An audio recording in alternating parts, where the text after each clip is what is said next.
Hello and welcome to this Abington Town Meeting warrant preview. My name is Shawn Reilly. I am your town moderator, and with me today is Scott Lambiase, who is our town manager. And the intent of this show is to kind of review and help prepare you for our upcoming annual and special town meeting to be held on Monday, May 24th at Abington High School in the auditorium. We have a very short special town meeting and then a slightly longer annual town meeting. And Scott and I would like to kind of review some of the protocol for town meeting and then go over a brief review of some of the articles so you'll know better what to expect and what we'll be asking you, the voters of Abington, to vote for at our town meeting. First off, I want to say, for you viewers at home, Scott and I are both vaccinated, fully vaccinated, feeling good about it. And so that's why we're not wearing masks today. Good job, Scott. Thank you. We also encourage everyone in Abington to get vaccinated as soon as you can. And to that point, I want to let you know that the Board of Health is going to hold a special walk-in vaccination clinic on the same night of town meeting. Again, Monday, May 24th. Town meeting starts at 7 o'clock in the auditorium. The walk-in vaccination clinic will be held from 5:30 to 6:30 in the abutting gymnasium at Abington High School. So if you haven't had your shot, you can walk in, arrive a little earlier, take your shot, and then you can join us for town meeting at 7 o'clock. So again, we're going to be holding this town meeting similar to the protocols we've used for the last two town meetings under the COVID-19 restrictions. Everyone must wear a mask when you enter the school building for the safety of each other and for others. Whether you've been vaccinated or not, we're asking everyone to wear a mask. When you enter the auditorium, as we've done in the past, we skipped two vacant rows between occupied rows. This year, or this meeting, we've been okayed by our health department that we're going to skip one row between occupied rows, which will allow us to get a little bit more people into the auditorium and still be safe, about 5 or 6 feet apart from each other. And again, everyone will be wearing masks. So there'll be plenty of ushers there to help you find a seat.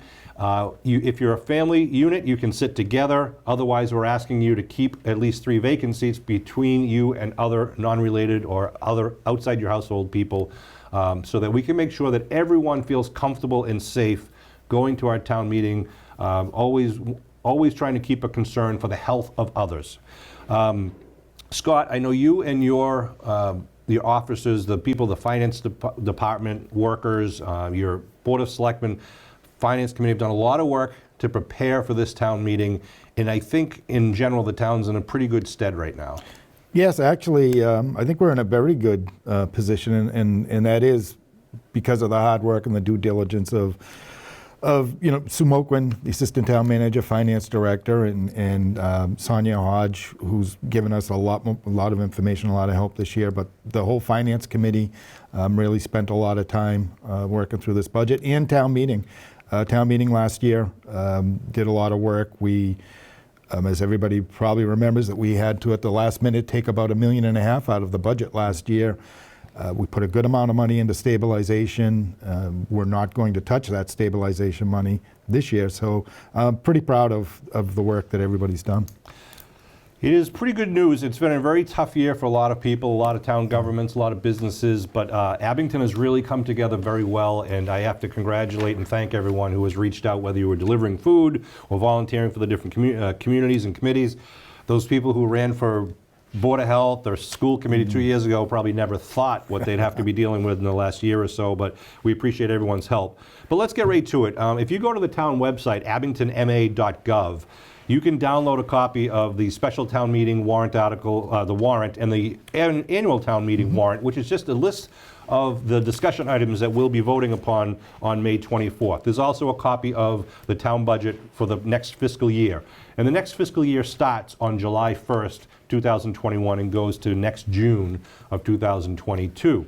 So we currently are in the end of fiscal 21, which ends on this June 30th. And the special town meeting warrant contains a few articles, which is basically some end-of-the-year housekeeping, where we're paying some bills, transferring some money with this year's money. So let's go through those 6 articles pretty quickly. Article 1 is the annual payment of snow and ice costs. And Scott, as you know, this is something that every town deals with. Yep. It's always an unknown, so we put some line item in the annual budget, and then we pay off whatever the excess is at a special town meeting. Correct. There are very few circumstances where the town is allowed to do that, but snow and ice is one of them. Right. Snow and ice budget is the only municipal budget that towns can overspend because you have to plow the snow whenever it comes. But you got to pay the bill, and that's what we're doing in Article 1. That's $389,000. Article 2 is paying an outstanding prior year's bill from the veterans agent. It's a payment to Bemis Drug Company. It's just a $5,200 bill. There'll be a vote on that.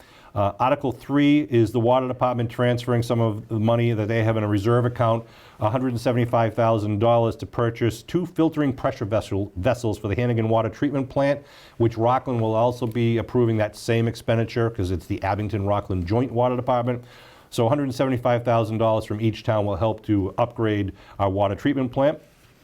Article 4 is $20,000 to hire an engineering firm to assist with the writing of a Massachusetts Vulnerability Preparedness Grant, or MVP grant, for basically a proposal to perhaps create a cooling and emergency shelter at the senior center. Correct, yes. Right now, we don't have a place that has the ability to house people for any long term if it became necessary. It could be something as simple as a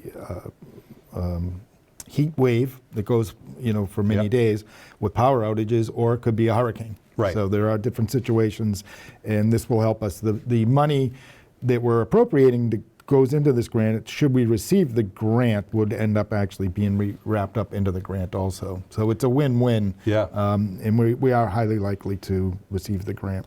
And it's great to see people in your administration really going after a lot of these different grants. There's a few here in the, that'll be discussed and ask for your proposed support on May 24th.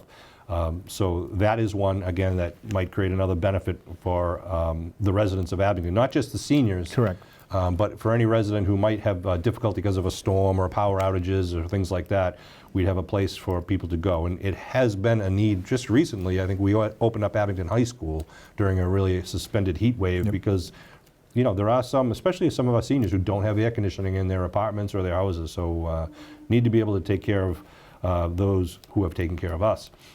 Article 5 out of the 6 articles is $175,000 to implement and install stormwater management improvements in accordance with new requirements from the EPA with their Small Municipal Separate Storm Sewer System, or MS4 they call it. It's a new program from the EPA where basically, as I understand it, they just want to fund energy efficiency in town buildings. What do we know about that? Yeah, so again, this is another grant that that's available to us. We, as most grants that you'll see, there's some sort of requirement for the town to have, so to speak, some skin in the game, that we have to put in some money. It's usually at a small amount, it's 10%.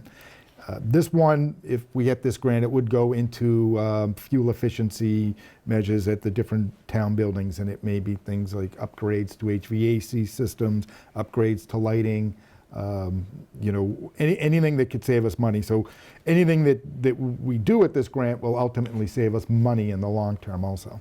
Great, and you're not paying 100% of the cost to do that, which is great. We're paying about 10% of the cost, correct. Wonderful. So just for the viewers at home and for people who do come to town meeting, out of the 6 articles, one of them, the water treatment article, is being paid with water reserved money, and the other 5 articles are being funded with money from this year's extra money in the health insurance line item. Correct. So every year we have to carry a certain amount in our expected cost for health insurance. We have to anticipate the possibility of new hires. There are many people who actually are eligible for health insurance that work for the town that do not partake in that benefit for reasons that maybe they spouse might provide a better benefit, so they don't have to take it from the town. However, we still have to account for it and make sure that we do have the monies in there. And so this year we were lucky that we had this left over and we're able to use it here. Right, and it's certainly something, we don't spend that health insurance money until we know it's available, so we wait till the end of the fiscal year, which will be May 24th, to pay some of these bills with that available money. So it's just, kind of making sure we're spending our money wisely, and in many instances here, we're reinvesting in the town. Yes, exactly, and again, many communities would, in this situation that we're in these days, would probably be taking this out of stabilization, and we made a very strong effort not to do that this year. Wonderful. So again, if you want to follow along or if you want to review the warrant articles before you come to the town meeting, you can go to the abingtonma.gov website and you can open it up, view it on your screen, or you can download and print copies of the special town meeting warrant, the annual town meeting warrant, and the budget. There's 3 separate documents. I also want to, before we go further, say a shout out to Kevin Tachi and the guys from Abington Cam who have been videotaping all of the finance committee meetings, the selectmen meetings. They'll be also doing the town meeting. You can watch replays of those meetings on YouTube. So again, if you want to get refreshed and informed before you even walk into the auditorium, watching the Finance Committee and Selectmen's meeting can be very informative regarding some of these budget issues. Yeah, and I'd also like to thank them because not only have they've done that, but they've also facilitated most of our virtual meetings, actually all of them. Any of the meetings that you see take place that haven't been in town hall, the Zoom meetings, and all of those have been facilitated at quite a bit of time and effort by Kevin and his gang. So I truly appreciate all they've done to help us get this information out to the public. Yes, we've been very fortunate to kind of keep things moving forward here in Abington and trying to also maintain safety and health protocols throughout this pandemic. So let's move on to the annual town meeting. The annual town meeting has 37 articles printed in the warrant. Some of them, a good chunk of them, are actually kind of housekeeping articles that might just require a quick vote. A few of them are going to require extended discussions, and we'll try to touch on those for you. So the first one, usually the first article of the annual town meeting, is the approval of the operating budget for the next or the upcoming fiscal year, which, as I mentioned earlier, begins on July 1st, 2022. So the fiscal 2020 operating budget, it's a 2.5-page handout that's available on the website, and it will be also available at town meeting, which is what we'll be approving. But general summary of our budget for the upcoming year? Well, we have a balanced budget. It has, again, we were fortunate enough to not need to use any stabilization.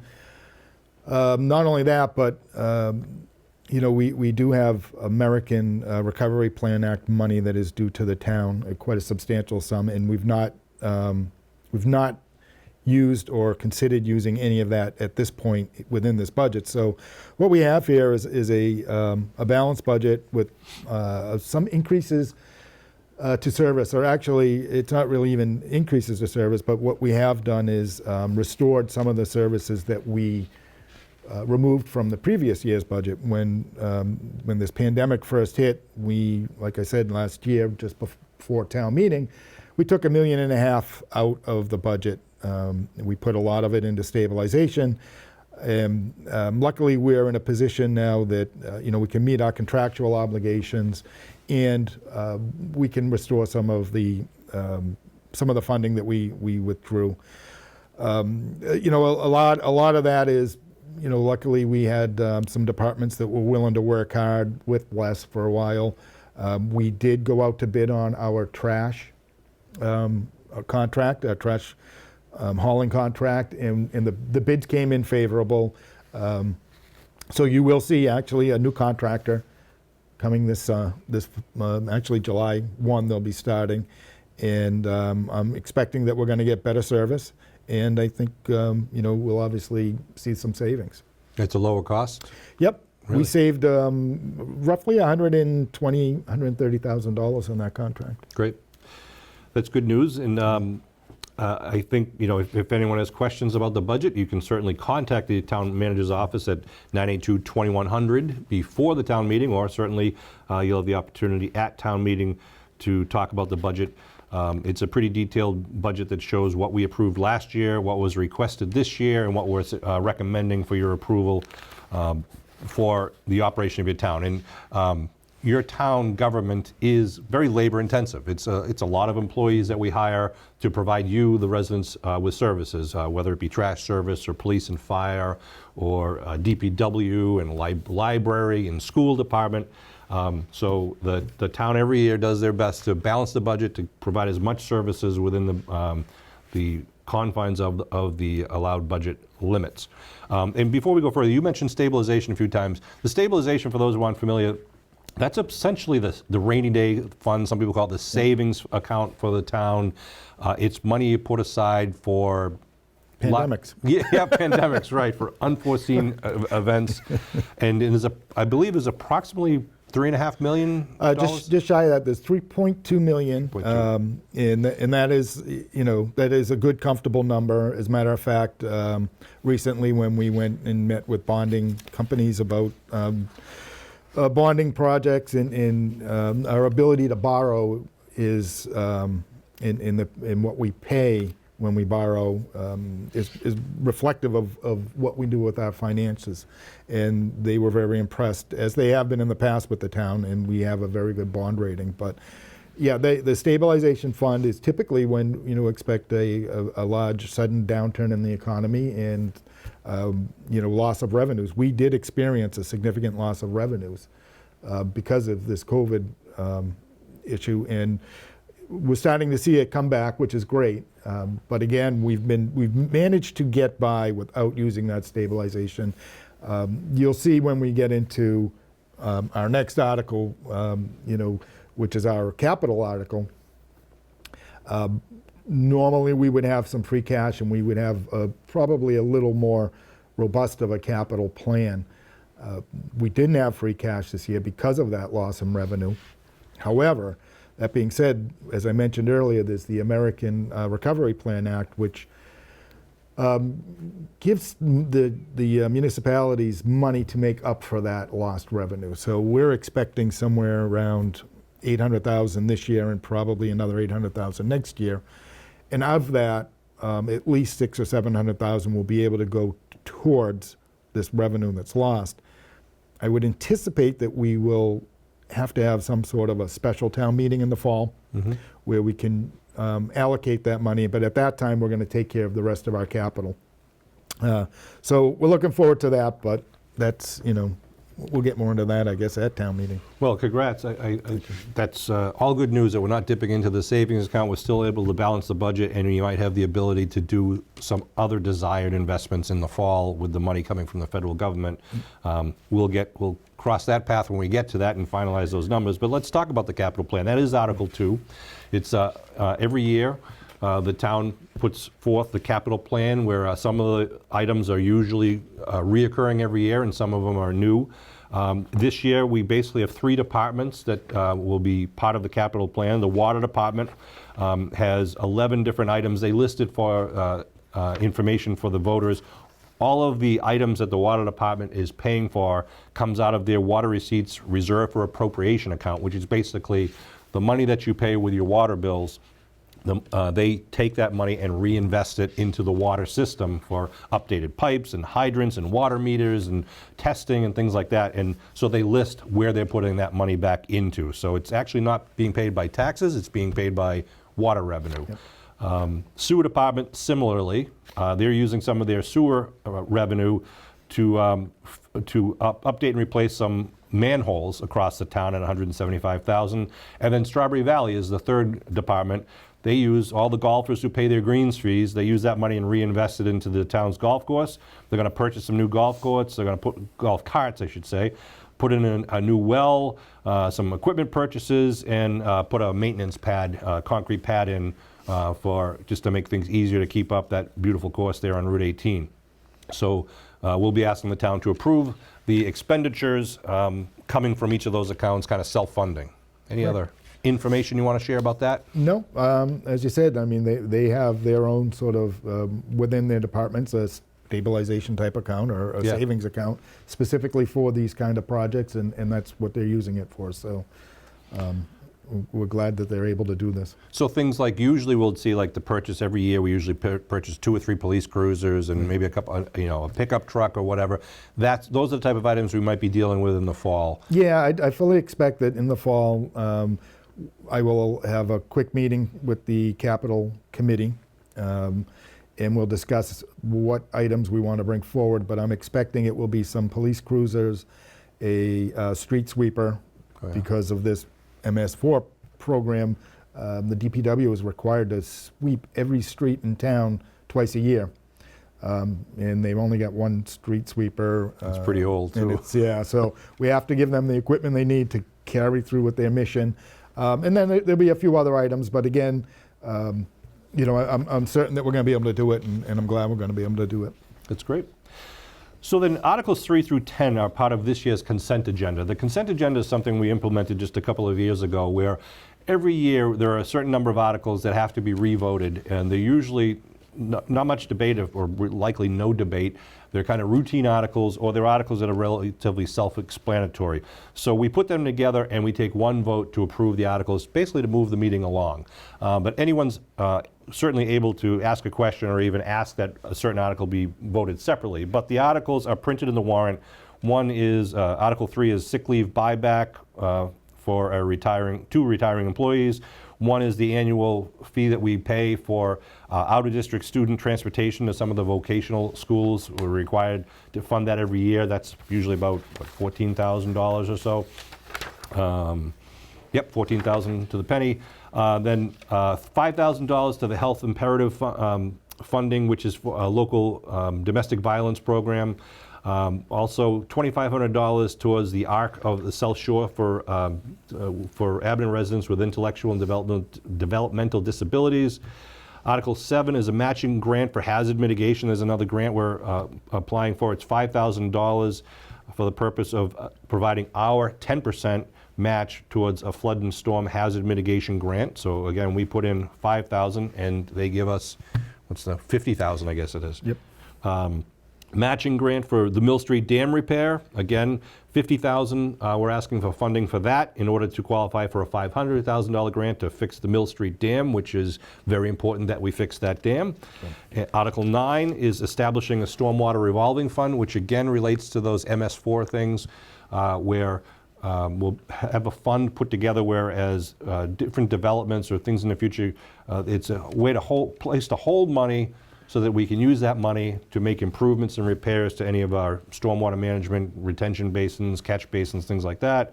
And Article 10 is to cancel an existing revolving fund, a building department revolving fund that we were, well, I'll let you explain this one, Scott. This one's a little simple to do, but you can explain it's accounting. Sure. Yeah, for some reason, the building department over the years has had this revolving fund, so a percentage of the revenue received by the building department would go into the revolving fund, and some of the employees were being paid out of the revolving fund and some of their costs were being paid out of the revolving fund. The remaining revenue would go into the general fund, and other employees and other costs were coming out of the general fund. And it didn't really, it just for accounting purposes, it seems to make the most sense to treat them like every other department, where 100% of the revenues go into the general fund and all of the expenses also come out of the general fund, as you see and you'll see that in Article 1. It'll be reflected that it'll look like a larger increase in that budget item, but in fact what it is just that we're doing some housekeeping on how we're going to keep track of the books. And that's the way it actually used to be. This revolving account, I believe, was set up a few years ago when we had severe budget cuts, and it was our way to keep a building inspector and some of the plumbing and gas inspectors, electric inspectors working for the town. They basically used their fees to pay that to get us through because we didn't have the money in the general budget. So we're going back to the quote-unquote normal way to fund the salary. Yeah, and in no positions, nothing's going to change as a result of this. You know, everybody, or every position will remain intact, you know, and funded. And right. And I would like to say it, and as you mentioned in some of these other articles, 5 through 9, there are some grant opportunities, and that is, you know, we have assigned someone to be really, you know, to spend a lot of time, I guess I would say, just going after grants wherever we can find them, because there's nothing but a benefit to the town the more grants we can get.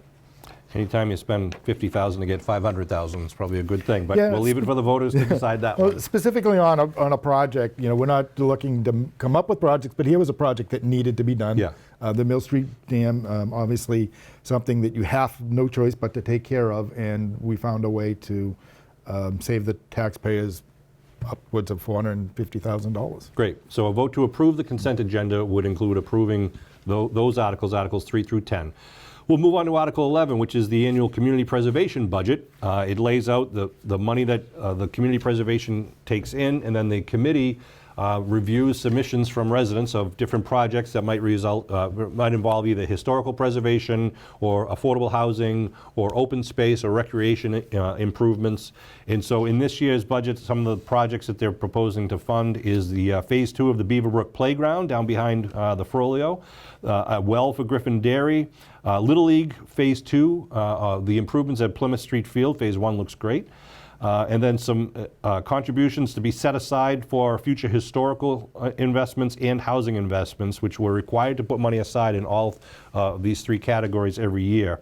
Basically, the community preservation has been doing a great job. It's reinvestment in our community and the things that in years past we didn't have the money to do it, but now they're able to improve some of our playgrounds, improve some of our open space, and also do some historical preservation. Yep. Yeah, no, it's a great program, and you know, as you can see, you're going to get some projects done that otherwise you probably would have to take out of the general fund if you wanted to do them, or out of free cash or something else. So this is obviously a very good program. I think you'll see now that we've established a housing authority, a housing trust, that you'll see that some of that housing money will get put to a really good use too. Yeah, that would be great. And just for your information, the town on your tax bill is a community preservation.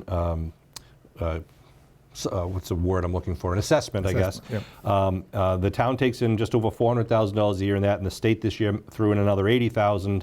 After expending everything and with the money there in the bank, the Community Preservation Committee will have $345,000 still in the bank set aside for future projects. So if you have an idea, you might want to contact one of the members of the Community Preservation Committee, or of course you can call Scott Lambiase's office at 982-2100, and they get you in touch with the right people. So let's move on to Article 12, which is the design of a new fire station for Abington. Abington currently has a fire station on Route 18 on Bedford Street, and they have another station on Rockland Street. The Fire Station Building Committee has been working very diligently for more than a year, looking at various sites, various proposals, and they're proposing a request for $3.5 million for the engineering, design, and project management costs and similar associated expenses for the first phase of a new fire station. Scott, what can you tell us about this proposal? So the committee, a duly formed committee, they worked through their study to look at the feasibility of whether they should repair the existing fire stations or build a new fire station. And the committee, and with their engineer, they found that the most feasible option and the best option for the town was to combine the stations in one local new facility. The study had looked at two possible, or they had narrowed it down. I think they looked at many options of where to locate it. They came up with two options. One being the site of the North School, and the other being a piece of land that's over here off of Glenowitz, pretty much across from the high school. Study found that was the most feasible option, was to put a building there. The building as they have it right now is really just in schematic phase. So this money would help them to continue on and design a building, narrow the scope of the building down to exactly what they need to look at this piece of property, do engineering and civil engineering and soil borings to make sure that it's actually a good spot to build.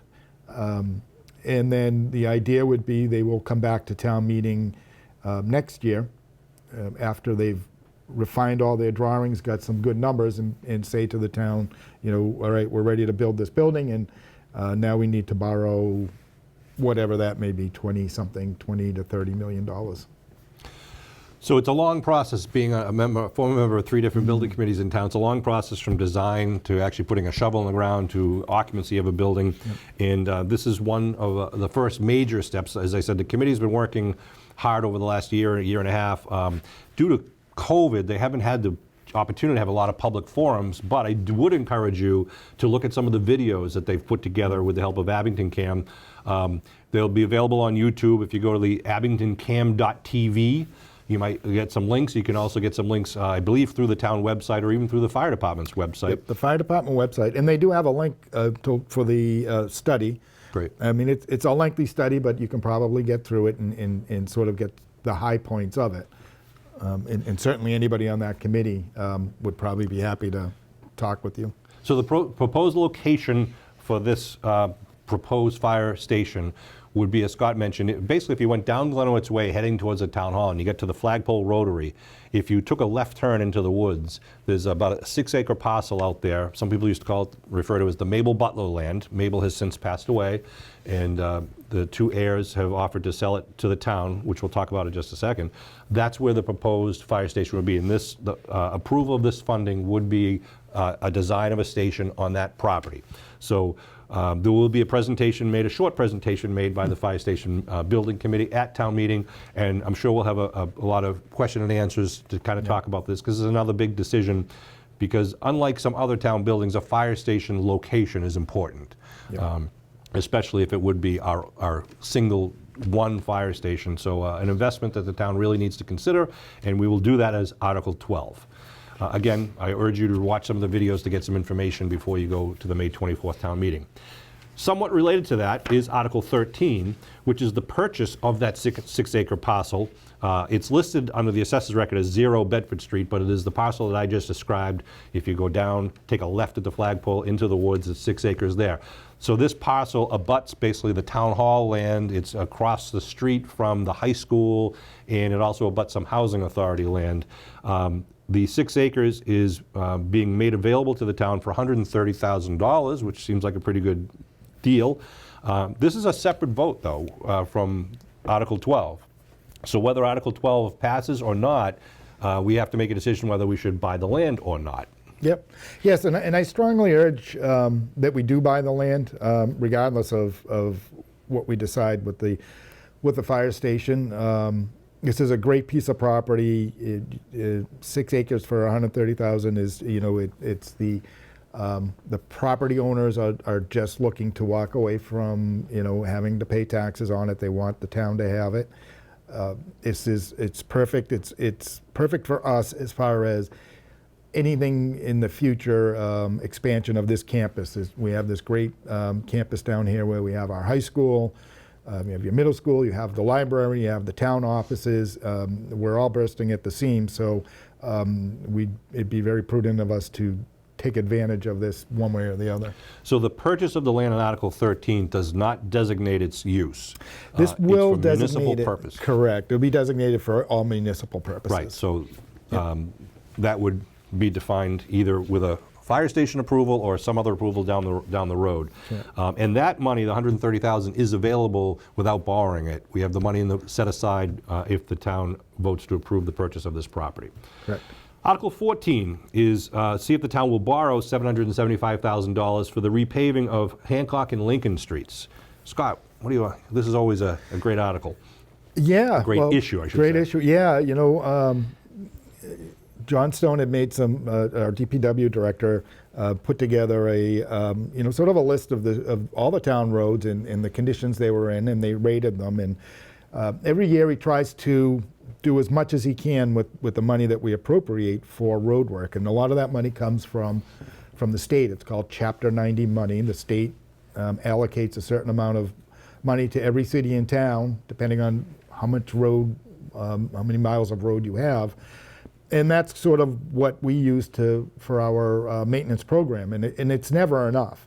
And in order to get ahead of our deteriorating streets, we've put this article in, and I think we'll try and do something every year that we can do something, and maybe you'll see something even bigger in the future. But this will help enhance what we're doing. This will help us start getting caught up, so we're not always behind the 8 ball on the roadways. Right, and by taking care of these two long roads, the Chapter 90 money that the Highway Department or the DPW does get, they can try to apply that to other smaller roads, side streets, and try to chip away at that list. Yeah, and there's economies of scale that the more you do, the lower the price. You can get more for your money. There are also other projects that are going on that are going to take care of some of these other roads, as far as the 4th sewer main that we had approved in the past, and right. So some other roads. So it'll be nice because we'll see a significant change in our roads as we go forward with this, and I think that's something that everybody everybody can absolutely appreciate. So what Scott's alluding to is that we're replacing the sewer main that runs from basically the sewer department to the city of Brockton, goes right up Summer Street, up cuts across up to 123. When that trench is dug, after that work is done and after the trench settles, they'll be repaving those streets where the new trench has been and the new pipe has been put in. So those will be essentially repaved as part of that project. All right, moving on to Article 15. And for those of you just tuning in, I just want to remind you that Scott and I are both vaccinated. That's why we're not wearing masks. We do have a shield between us just as an extra precaution. But he and I have done everything we can to protect each other. So, and we wanted to show our faces to the viewers at home. Article 15 is planning for building updates to the town offices and public library. This is another project that you've been working on. You've been working on a lot of projects, Scott. Yeah. So, these buildings are upwards of 25 years old, both of them. And, it's come time to do some maintenance on them. The roofs is specifically in the library, the roof in the library has been patched quite a bit over the years. We certainly have a lot of documents in there that we don't want getting rained on. What this article is just to provide us with some engineering. We'll bring in an engineering firm that'll come out, design whatever options are available for us. They'll look at the town hall roof at the same time. There are some issues over there, but it hopefully won't require a full replacement. The windows over in town hall, most of them are no longer opening and closing, so we want to take a look at that. But again, this will be, and because this was, because this had involved a significant amount of money for town buildings, we're required to go out to bid for engineering services. So I'm in the process of bidding out the engineering services. When that number comes in, that'll be the number I would present at town meeting floor. I'm guessing it's upwards of $80,000 at this point, though. So what we're looking for in Article 15 is not to actually purchase the windows and pay for the roof and do the work. It's really to pay for the engineering crew to study it, come up with cost estimates and the proposed what type of window we're going to put in, what type of roof are we going to replace it with. Exactly. So and then we can bring that to the capital planning committee next year and go forward from there. Okay. Article 16 is a revision to the current Abington's affordable housing bylaw. This is just a housekeeping issue. Housekeeping, yep. We voted for this affordable housing bylaw last year, and in the text of the wording it said that we would create some trustees to serve in this trust, and they could serve on 3-year terms. We were informed that the statute says you can't have anything more than 2-year terms. So that's the purpose of this, is just to change that to say it's going to be a 2-year term. So hopefully that'll be a quick discussion. Article 17 is the funding of union contracts. We put this in to see if the town is going through collective bargaining right now with the fire union, the police union, and the library union. If any of those contracts have come to resolution by the time we have town meeting, we'll be voting for your approval to fund those contracts in Article 17. Article 18 is a borrowing for the South Shore Regional Vocational School renovation project. It's located over in Hanover. Does a great job of educating the kids at South Shore VoTech. They have a proposal to do some needed upgrades to their buildings, and they're proposing a project that would cost $10.5 million. The cost would be shared over the 10 communities, I believe, 8 or 10 communities that take part in the school, Abington being one of them. This would be a majority vote to authorize their school committee, their school department, to go out and borrow the money. And as I understand it, it doesn't really affect the money we pay each year towards this school. So, first of all, it is our school. It is a regional school. We're part of it, yeah. And their buildings definitely need some work. So we pay annually an assessment, our portion, and we're assessed a certain amount based on our enrollment. And every year we pay a certain amount for enrollment and a certain amount for capital. And because of this project, our assessment amount will decrease. And actually, over the first part of this project, our assessment will probably be less than what it currently is. Certainly less than if we didn't approve it and then they had to go and do capital projects individually and spend on them. Right. This is just the first phase of this overall project that they have to do. They have quite a bit, like every other building that's aged out. There's quite a few things to do there. There's roof projects, there's HVAC projects, windows and things like that. Tom Hickey, the superintendent, will be at town meeting, and they will do a quick, brief presentation to sort of explain it. But yeah, essentially it does save us in the first part of the project. I think in the phase 2 it starts to go back up again, but not significantly higher than it is now. And the way it's presented, it has to be presented this way, that we're authorizing them to borrow the $10.5 million, but Abington's not actually borrowing the $10.5 million. Correct. So we'll try to explain that again at town meeting, but they do need the vote from each of the different towns in order to move forward. Article 19 was submitted by the Veterans Agent, was see if the town would accept Mass General Laws, Chapter 59, Section 5, which is called the BRAVE Act, which allows and provides a 100% real estate tax exemption for Gold Star parents in Abington. I trust that this will likely pass. Yes. A Gold Star parent, for those of you who don't know, is a parent who has lost a son or daughter, killed in action. We do have one Gold Star parent in Abington at this time, but this would apply obviously if more Gold Star parents were in Abington. Hopefully that doesn't occur, but this is a benefit to basically waive the real estate taxes for those parents whose son or daughter has given all to our country and our town. Articles 20 through 32 are zoning articles. I'll be stepping down during this because as you may know, I routinely involved with zoning matters. So Deputy Moderator will be Michael Franey, a former moderator in Abington. He'll handle the debate for this. Just to go over some of these briefly, Article 20 is an amendment to our current Section 17535, our Floodplain and Wetlands Protection Overlay District. What this is FEMA has recently updated the FEMA flood maps across all of Plymouth County. And they've updated their regulations and are basically requiring all the cities and towns to insert these updates into their local bylaws, which would apply to if you were going to do work in an actual FEMA flood zone. Well, there's two different flood zones we're talking about, a FEMA flood zone and then Abington's local floodplain and wetlands protection overlay district.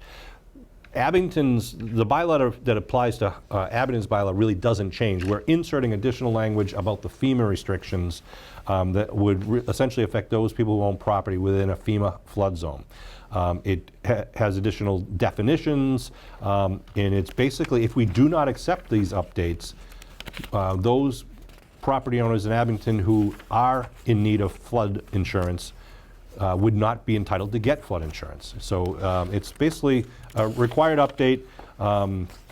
The Planning Board and Town Council has reviewed it and updated it so it applies to Abington, meaning they deleted references to oceans and things like that. But otherwise, and the DCR, the Department of Conservation and Recreation in Boston, also drafted this model bylaw so that cities and towns would basically implement what was needed to do in order to update your bylaw, but also maintain compliance with the FEMA federal regulations.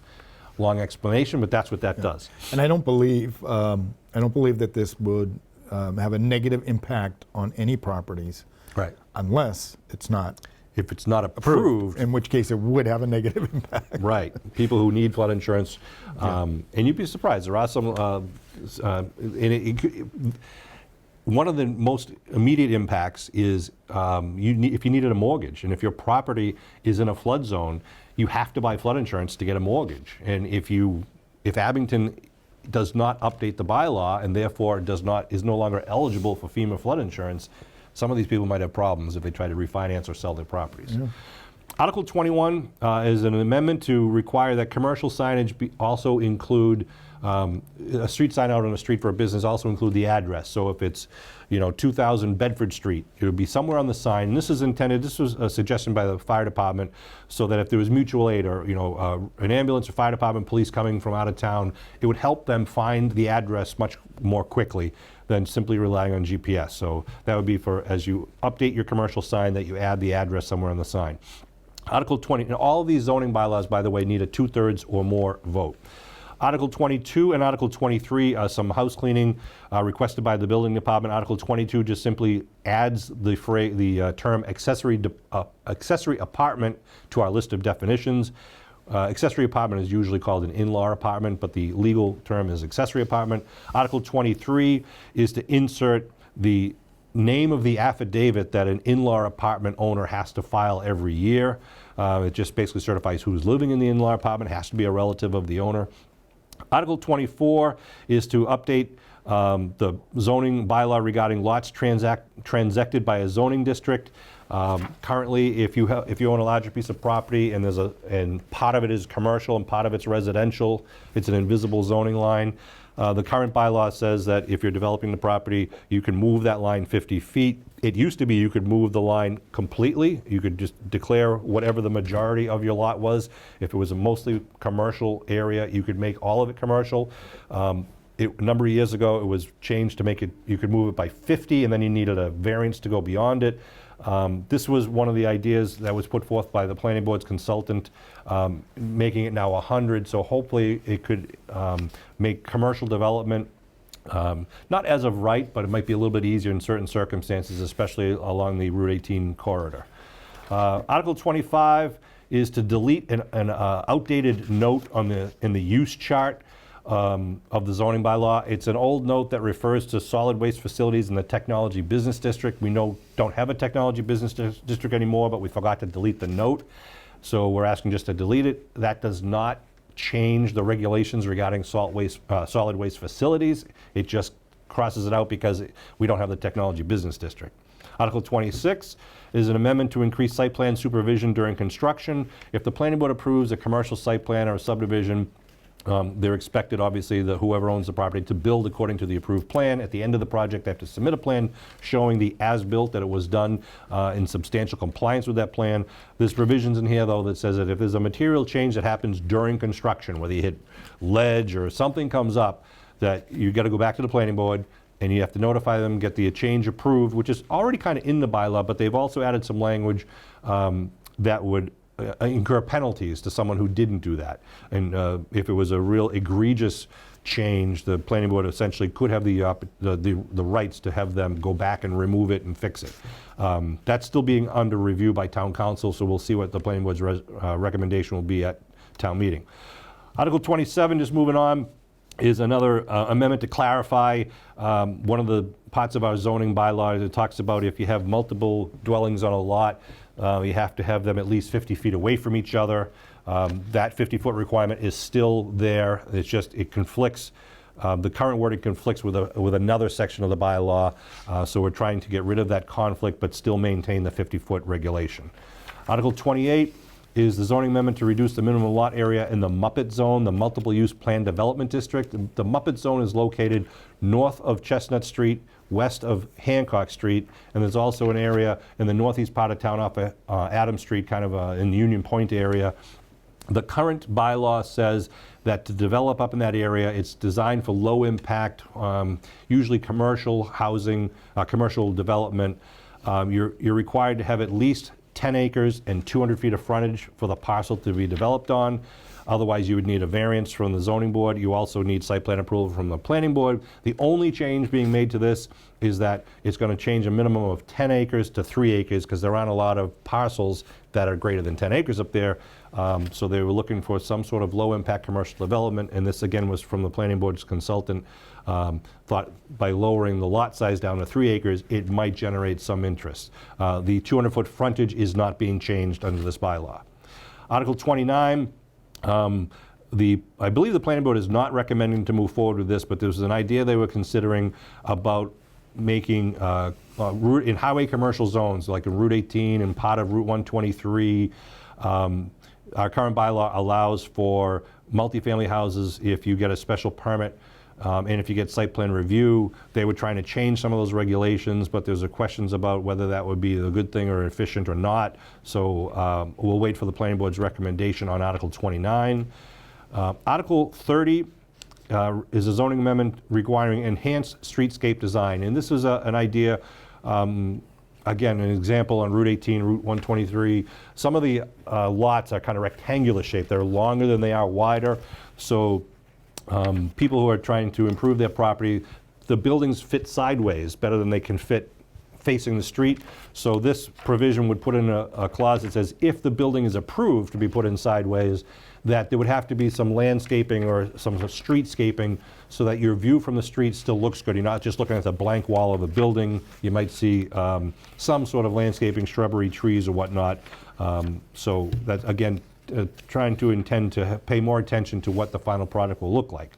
Article 31 and 32 regard our medical marijuana bylaws. Article 31 is an update to the medical marijuana dispensaries, which is the medical dispensary bylaw. This is to keep pace with some recent updates from the state regulation. Town Council has gone through this, and there's a series of, you'll see in the warrant where they've crossed out different languages. Some of the terms have changed from RMD to MTC. I'll let you read through it. And it basically, again, tries to get compliance with some of the new and updated, more specific regulations put forth by the state's Cannabis Control Commission. Similarly, but for different reasons, in Article 32, there's zoning amendments proposed for our marijuana overlay district, which is basically the north end of Route 18. Again, the state has recently updated their regulations, so we're trying to keep pace with that to make sure that Abington's regulations match those regulations. The state has allowed some authority for towns to grant, or the state to grant delivery licenses, so the town wanted to make sure we had those regulations in our books, and that's what that adds in here. And basically, is somewhat convoluted. If this is something that interests you, I urge you to do your homework, but it really is basically complying with existing state regulations to make sure, again, that Abington is up to date and up to speed. Again, all of those zoning articles will require 2/3 votes, and we'll try to get through those as quickly as possible. Some of those articles are 2 years old. We postponed them from our prior town meeting because of COVID. We wanted to shorten our prior town meetings, so they were kind of put on the table. The planning board has gone and had another set of public hearings. They've had at least 2 public hearings on some of these articles from the last 2 years. They post the notices in the newspaper, and now they're back before you at town meeting for your approval. Anything you want to add to the zoning articles there, Scott? No, I think you got it all. So then we end the night with Articles 33, 34, 35, 36, and 37. These are all submitted by a citizen petition. For an annual town meeting, a petition with 10 or more voters can put in a petition. Article 33 and 34, 33 was proposing to rename the Abington Police Station, Highway Barn, basketball courts, and street hockey after a deceased police officer, Alex Kokoros. I hope I'm saying his name right. And Article 34 was to name the Abington Middle High School after Sergeant Kokoros. Unfortunately, we have to rule those out of order. We won't be taking that up. Scott, I know, has been in touch with one of the petitioners to explain. Town meeting doesn't have the authority to name school buildings or town buildings. That is an issue for the school committee regarding school buildings and for the Board of Selectmen regarding any other town property to do that. So we will not take these articles up. There won't be any discussion on these articles at town meeting. But because they were petition articles, we do have to print them in the warrant. Article 35 was a citizen petition from the same group to remove the fire chief position from the civil service. Although that's a possible thing to do, it would require a vote to amend our town charter, and that was not mentioned in the petition wording. The selectmen and moderator are not allowed to change the wording of the petition article. We have to print it as it's submitted. In order to change the fire chief position of civil service, we'd have to have a vote to change the town charter, which would require a 2/3 vote at town meeting. Then you'd have to hold a special ballot election and ask the residents of Abington to go and vote to ratify that prior town meeting approval. That was not put in the article, so we were advised by town council that this also is not properly before town meeting, because it doesn't give notice to people that if they're concerned about it or want to support it, that they should come to town meeting to do this. So there'll be no action taken on this article either because of those procedural issues. Article 36 is a petition to require withdrawal from the regional police dispatch agreement. I don't know if it was a year or 2 ago. Abington signed a contract where Abington Police and Holbrook Police, they share a joint dispatch. So if you call 911, you get they basically share that cost, is how I understand it. Well, Abington Fire has been working with Holbrook as their regional dispatch. And what we did recently is we looked at the model and how it was working for Abington Fire. And we decided it would be, the most efficient thing for Abington Police to also follow that regional model. It's encouraged by the state. Many towns are signing on to it. So we presented this to the Board of Selectmen several months ago. It starts and it comes into effect in July. So this petition was to reverse that decision of the selectmen and to basically not allow the police to have to take part in the joint dispatch agreement. However, under state law, the town meeting has no authority to make such a decision. That is specifically in the state law, only the decision of the Board of Selectmen. So we advise the petitioners that if that's something that they want to pursue, they need to go to the Board of Selectmen to try to sway the Board of Selectmen to change their mind. In fact, the state law was changed a number of years ago to specifically remove any requirement for town meeting to either approve or object to a joint dispatch agreement. It is solely within the jurisdiction of the Board of Selectmen. So again, we won't be taking any discussion or action on this article. Article 37 is, again, the fifth citizen position. We will discuss this article. This is an article to see if the residents of Abington will approve Massachusetts law, Chapter 33, Section 59, which essentially applies to town employees who are called to service in their military's duty, whether it's National Guard, Army, Army Reserves, Coast Guard, any of those service authorities. And as I understand it, Scott, correct me if I'm wrong, if it's a member of the Highway Department or the Police Department or an employee of the library who's called up to work in the National Guard, this would, that person, that employee would be paid by the National Guard while they were on duty. This would also require the town to continue paying that person while they were on duty. Yes, and so depending on the circumstance and the branch of the military, whether, not the branch of them, but whether it was the Army, Navy, or a Federal Reserve or National Guard for the state, there's a different circumstance whether if they're actually deployed for duty as opposed to training. In some instances, the town would be required, we would make up the difference in pay, so they wouldn't lose anything, which is, a very good idea. And in other circumstances, though, they would get full pay, even as if they were still here, while they were, off somewhere getting full pay from the military also. So it is the statute's fairly, got several sections to it. So every situation's different. It does, if approved, this would go for all town employees, not any, specific unit or division. And I know there was a pretty good discussion with the Finance Committee and some of the financial officers that I'm sure will come up at town meeting, but some of the questions were you might be paying someone while they're away on duty and then pay someone to hire them, and what was the effects of the town budget. A lot of questions, a very worthwhile discussion, and we'll let the townspeople decide which way they want to go. That'll be Article 37, which will be the last article of the night.